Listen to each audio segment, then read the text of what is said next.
Hi, Desmond.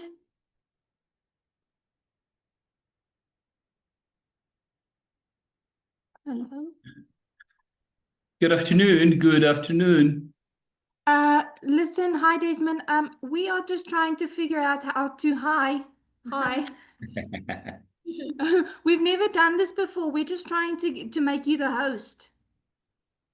Maybe just in the interest of time, let's see if we're able to admit other people into the meeting just to make sure that we don't keep them waiting whilst we sorting out issues in the background. I also don't know these things. I wish I was as smart. Okay. So I can just admit all these people, Nicolette Simpson, all these people. Um, I'm not seeing any one of them at the moment, so perhaps Yeah. from your side, if you just admit all, that would assist. Okay, hold on. Okay, hold on. I made you host change host. Okay, check now. Yeah. Okay, I'm just putting off the video.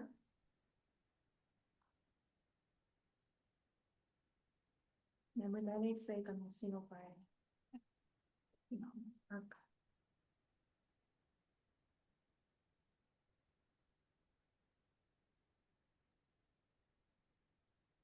Good afternoon, colleagues. Heartily welcome. And I see there's colleagues that have already joined. My name is Desmond Puti from Genworld Blue Star, authorized by Sanlam. It's indeed a great privilege to have you join us. I've got my colleagues in the background also trying to make sure that we are able to admit colleagues as they come through. And without really much ado, let me take this opportunity to heartily thank Susan Forshire for organizing this together with Karen in our Bloemfontein office, Anzari for assisting with the technical stuff. But very importantly, also appreciate Christy Petersen, who is our speaker for today, to take us through very, very important topic for the day that, among other things, touches base on issues of coping, mindfulness, joy, and fulfillment. And Christy, if you don't mind, I'm going to hand over to you again, just to make sure that we make the most of the time available. You could quickly introduce yourself as well as to really take it all away. And for colleagues that are joining us on the line, please feel free to either on the chat drop some questions, but alternatively, you can put your hand up. And I think towards the end of the session, Christy, we could take some questions so that we enable you to go through your presentation in good time. It is at that point, Christy, that I hand over to you, and thank you for making the time. Thank you, Desmond, and thank you everyone for having me.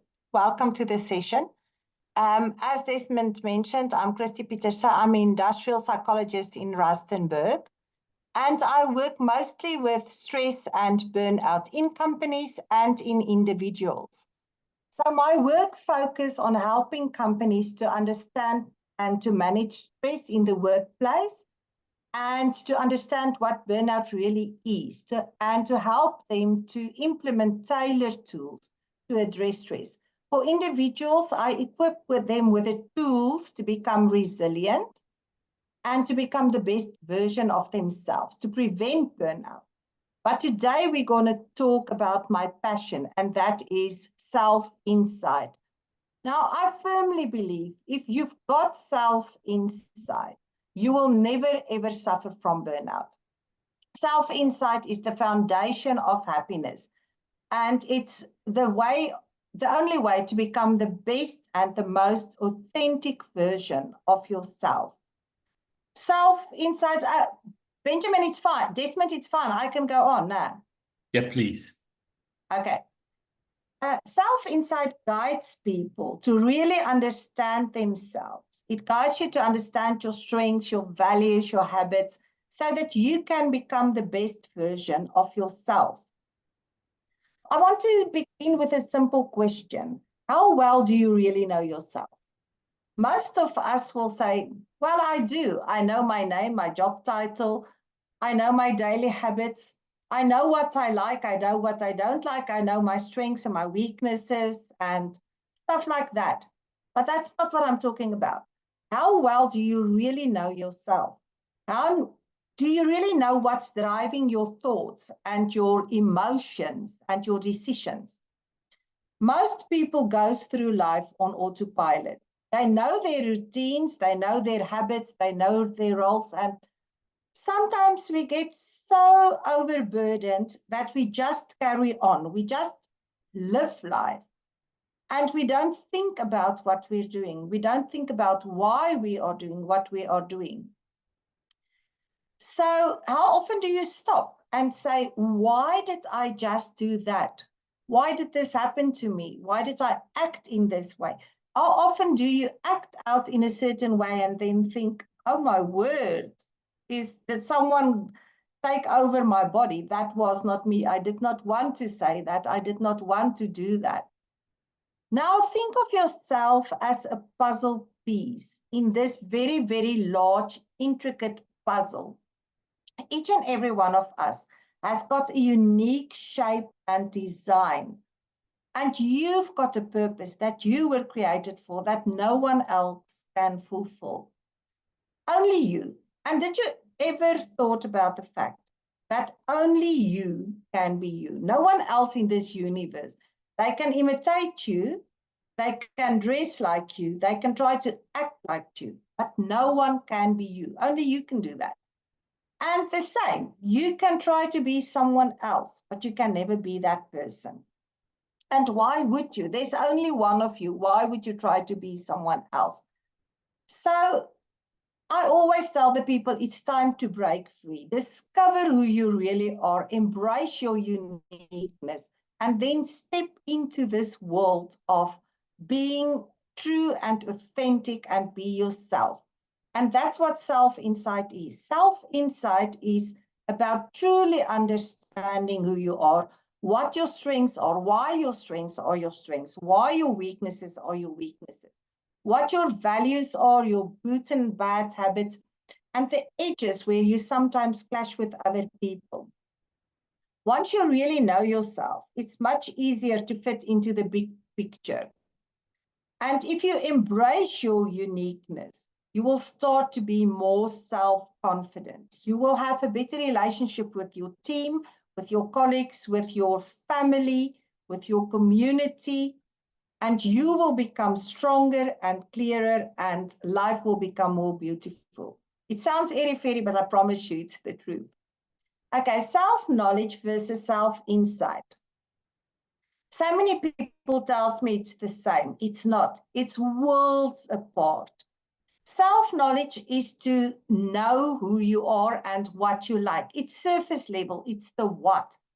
It's what is my weaknesses? What are my strengths and my bad habits and my good habits? What are my preferences? Most people nowadays complete online questionnaires to find out, okay, this is my communication type. These are my coping skills. This is my personality type, and whatever else. That's the what. You get two kinds of self-knowledge. The one is internal self-knowledge. That's how well you know yourself.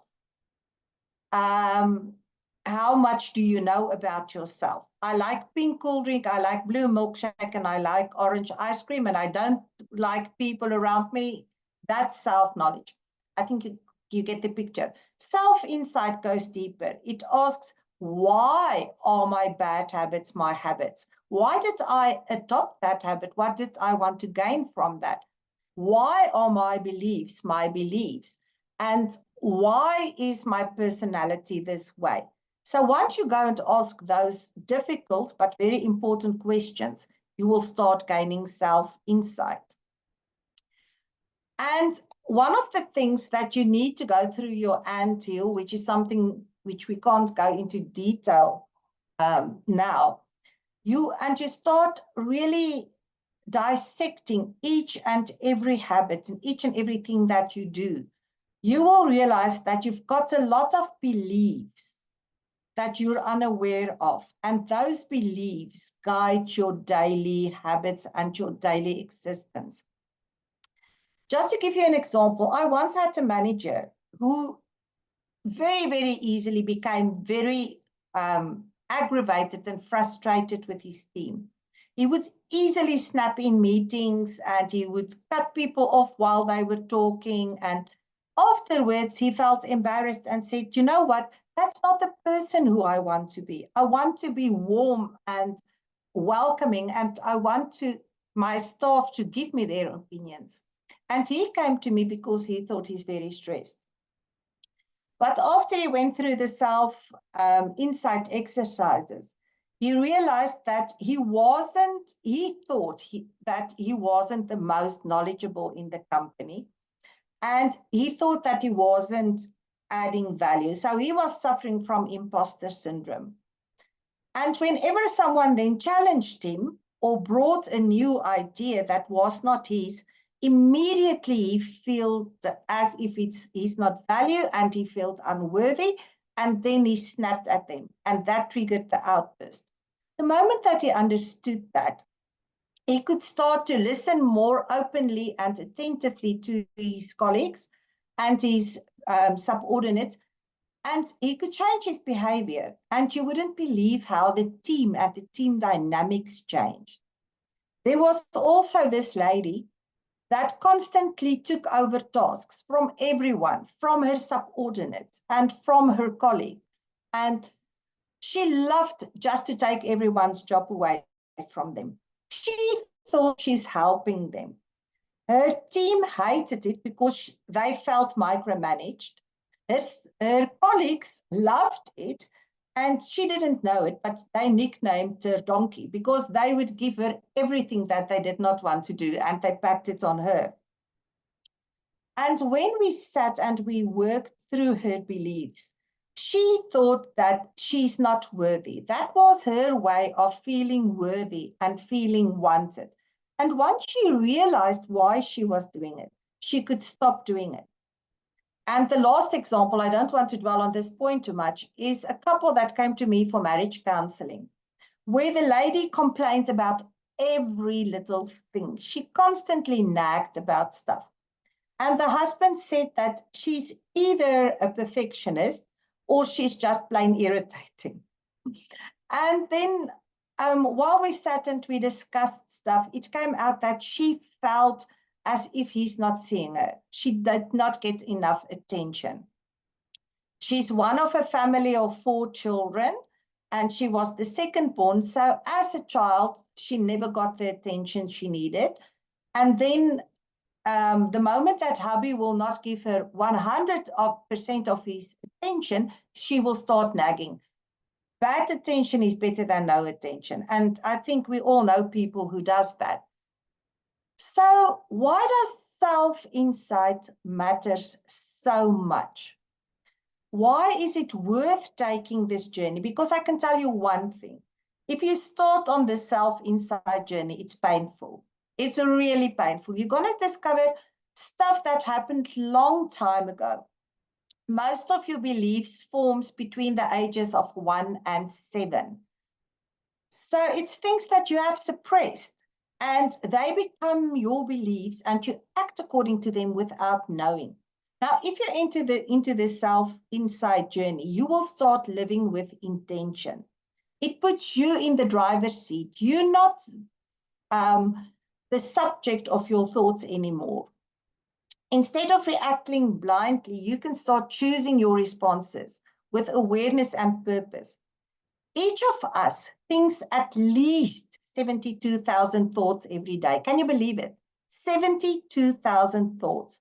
And you're not aware of 700 of them. Now, if your subconscious is filled with a lot of negative stuff, your behavior is going to be negative and aggressive. And whatever behavior it is that you're acting out on that you don't want to, it's because your subconscious goes there 72,000 times a day.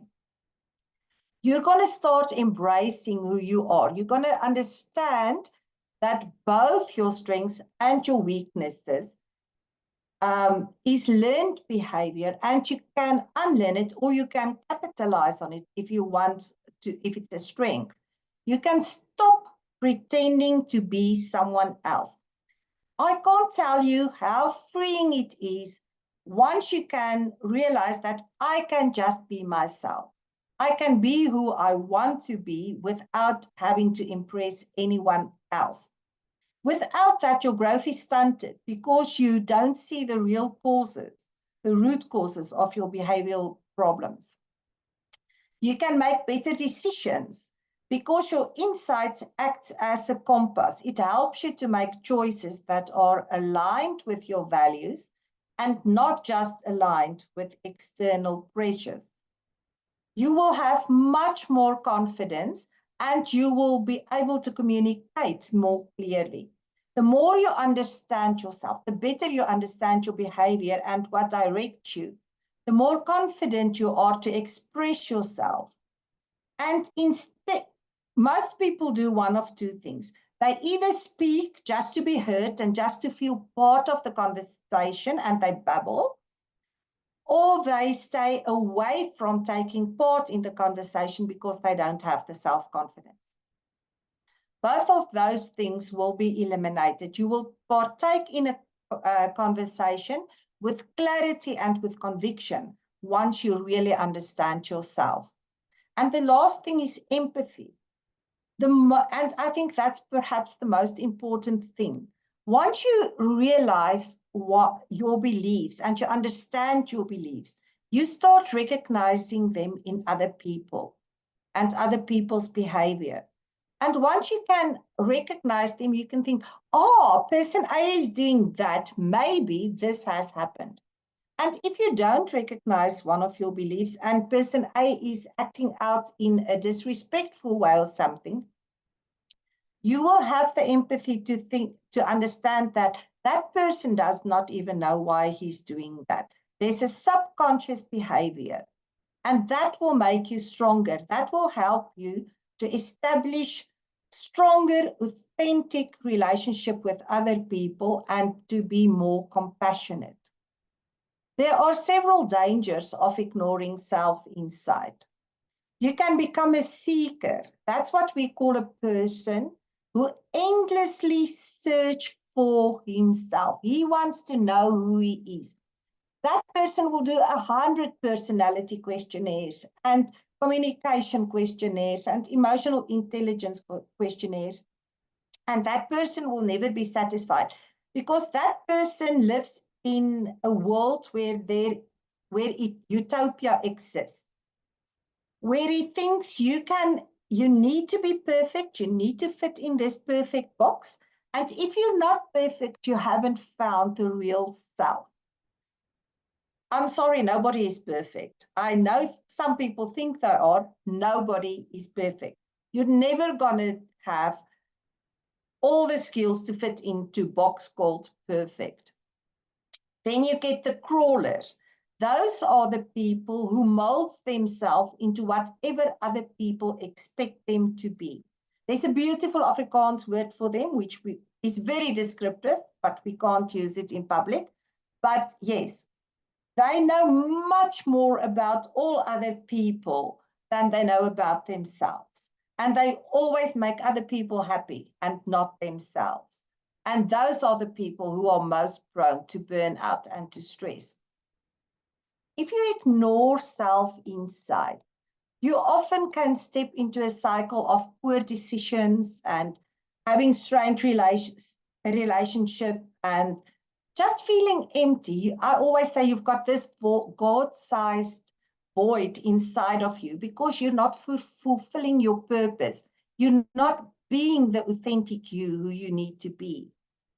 If you start having self-insight, you will cultivate self-insight, by reflecting on yourself and through honest self-examination. Now, I'm going to give you 5 points here. Normally, this is a 2-day intervention, so it's very, very, very compressed. Take the time to ask yourself deeper questions like, what truly makes me happy? What values do I stand for? And what fears holds me back? That gives you knowledge. Then you go, once you know what the answer is to that, you go and say, okay, but why does this make me happy? What need does that address? And then you will gain self-insight. Then you will start to understand yourself on a deeper level. Why do I use this coping skill so often? Is it a positive or a negative coping skill? What do I gain by using that coping skill so often? Then mindfulness, living in the moment. Guys, you and only you can control your thoughts. And most people are controlled by their thoughts. Did you know that 95% of the things you fear never happens? But most people lives in fear. And that only 3% of the positive things that you learn in life you ever employ in your own life. Only 3%. How terrible is that? The 97% of the good stuff that we learn just goes by because we don't mind our thoughts. Feedback from others is the second thing. Stay present with your thoughts and your emotions. That's mindfulness, sorry. Stay present, don't judge other people. Then feedback from others. Go and ask your closest and your nearest friends for feedback about who you really are. Ask people you can trust, not people that will sugarcoat facts and not people that will put a knife in your back. People that will go to you and say, you know what, you've got this blind spot, my friend. I think you're going to work on it. It will do wonders. And your values, which values do you really have? Everyone has got one anchored value. If that value is broken in any relationship, having a good relationship with that person who broke that value is very, very difficult. Now, how can you know what caused bad relationships if you're not even sure what your values are? Then you've got 4 ground values. It also hurts relationships, but it's much easier to heal. It takes time, but it heals. And then you've got your other values that goes up. But most of us are so willing to change into baobab values. And that's where you yourself sacrifice your values to fit into that box that the world wants you to fit in. And the last one, but the most important one, is be courageous. You need courage to have self-insight, and you need courage to change yourself. It's a lifelong journey, guys. I've summarized it in 20 short minutes, but this is a lifelong journey. And it won't happen overnight. It won't even happen in the 2 days that the intervention takes. If you do that, it's a lifelong journey.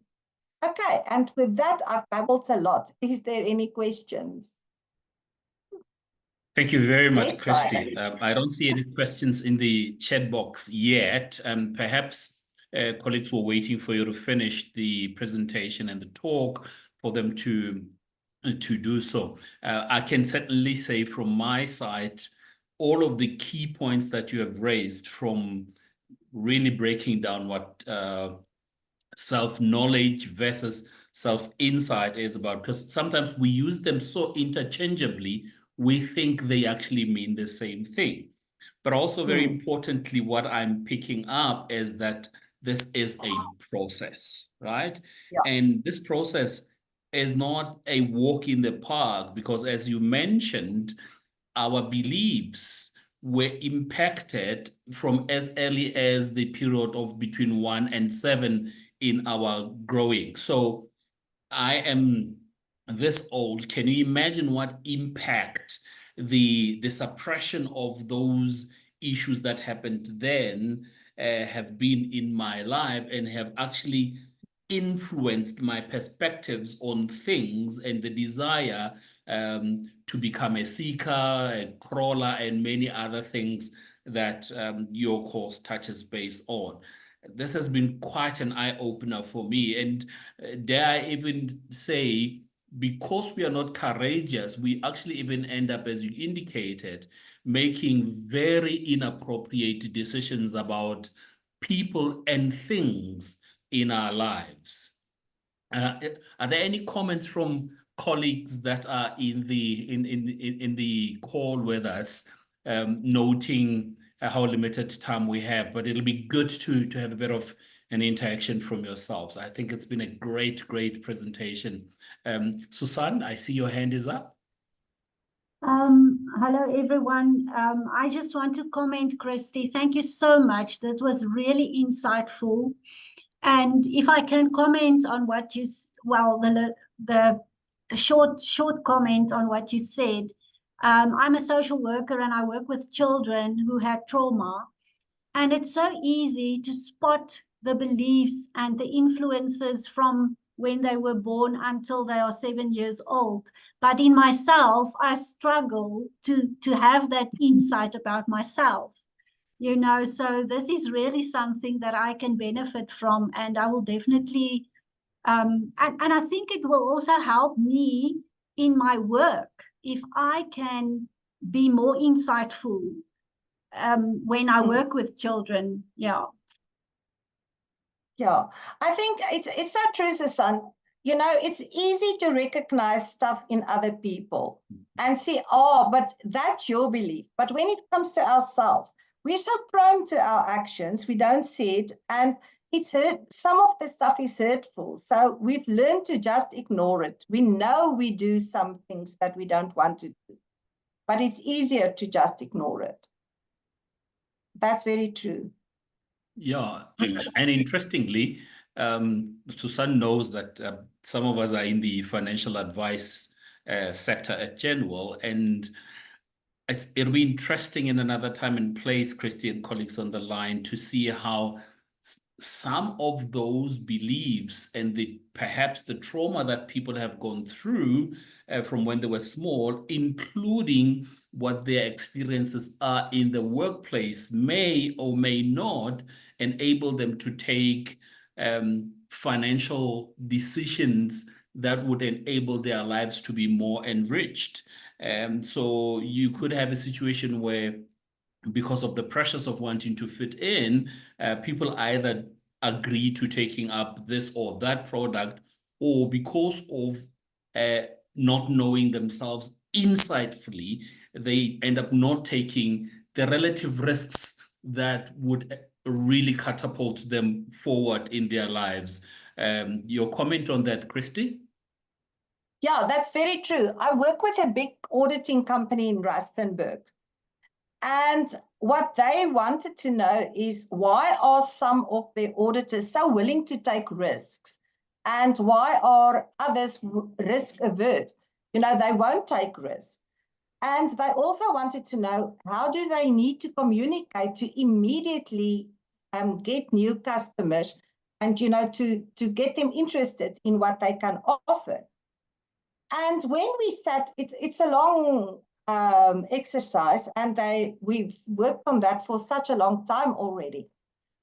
But you can immediately see that I never categorize people, but people who grew up in a certain way and who's got a certain set of beliefs are risk averse. Other people are more prone to taking risk because they grew up differently. And the same, once you can, within the first, you've got a person in a product. The moment that you can sit down and you can see immediately, okay, this is your communication preference, and that person start talking, and you can see, okay, he's got beliefs that he must be very secure. He's not going to like this product. He's going to like that product. It will have a huge influence on the way that the people perceives you and your product, because you portray your product. Yes, definitely. We use this a lot in marketing as well. Yes, say, yes. Learn to read your client. Yes. And perhaps interestingly, on that point that you've just made, the last point that you made, learn to read your client. For me, as either a manager, a teacher, and Susan yourself as a social worker, and many of us in the different roles that we play, I think having a better insight into ourselves is a very good starting point, because you spoke about empathy, among other things. When we can appreciate what it takes to put us in the right place where we are our best authentic selves, it makes it a lot more easier for us to engage with others from a position of appreciation and not of judgment, as it were. Christy? Yeah, definitely. That's where the empathy part comes in that I spoke about. The moment that you can have empathy, you come across as more authentic. And that builds relationships, whether it's with your team, whether it's with your family. The moment that you can really put yourself in someone else's shoes with empathy, not sympathy, that's a big secret.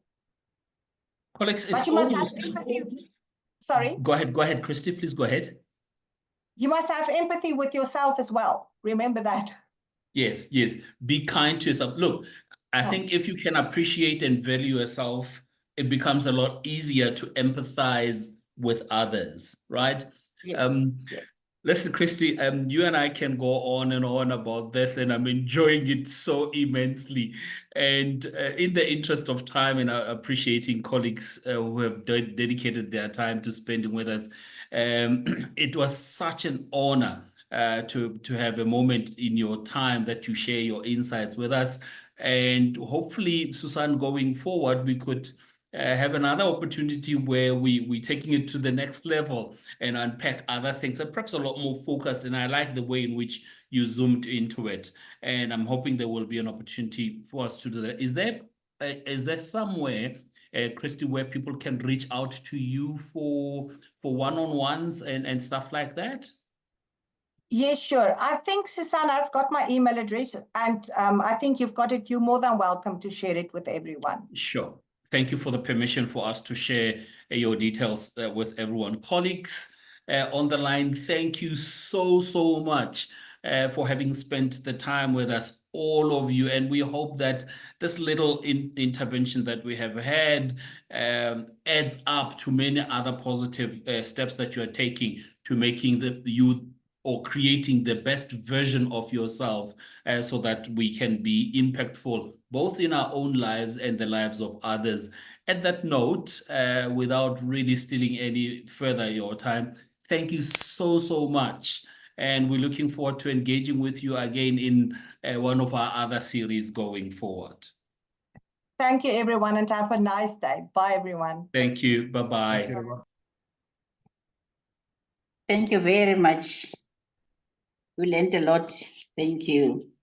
Thank you, Mangi. We appreciate your time.